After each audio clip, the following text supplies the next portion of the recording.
ವಿವಾಹಿತ ಮಹಿಳೆಯ ಮೇಲೆ ಅತ್ಯಾಚಾರ ಎಸಗಿದ ಆರೋಪದಡಿ ವ್ಯಕ್ತಿಯೊಬ್ಬನನ್ನ ಧರ್ಮಸ್ಥಳ ಪೊಲೀಸರು ಬಂಧಿಸಿದ್ದಾರೆ. ನ್ಯಾಯಾಂಗ ಬಂಧನಕ್ಕೆ ಕೂಡ ಒಪ್ಪಿಸಿದ್ದಾರೆ.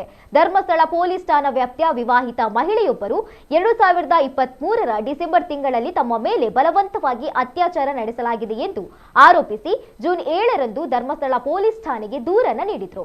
ದೂರಿನ ಆಧಾರದ ಮೇಲೆ ಪ್ರಕರಣ ದಾಖಲಿಸಿಕೊಂಡು ತನಿಖೆ ಕೈಗೊಂಡ ಪೊಲೀಸರು ಬೆಳ್ತಂಗಡಿ ತಾಲೂಕಿನ ಕಳೆಂಚ ಗ್ರಾಮದ ಕುತ್ತೋಡಿ ನಿವಾಸಿಯಾಗಿರುವ ಹಾಗೂ ಪ್ರಸ್ತುತ ಅರಸಿನಮಕ್ಕಿ ಗ್ರಾಮದಲ್ಲಿ ಗ್ರಾಮೀಣ ಅಂಚೆ ವಿತರಕನಾಗಿ ಕಾರ್ಯನಿರ್ವಹಿಸ್ತಾ ಇರುವ 35 ವರ್ಷದ ಸುರೇಶ್ ಎಂಬಾತನನ್ನ ಜೂನ್ 8ರಂದು ರಾತ್ರಿ ಬಂಧಿಸಿದ್ರು.